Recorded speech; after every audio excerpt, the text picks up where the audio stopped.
First, preparing the material. Open the furnace door and put the material inside directly.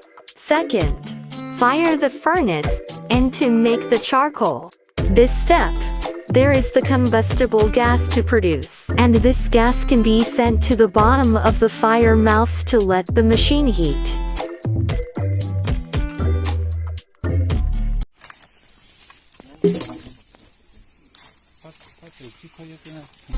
After the charcoal finished and cooled, remove charcoal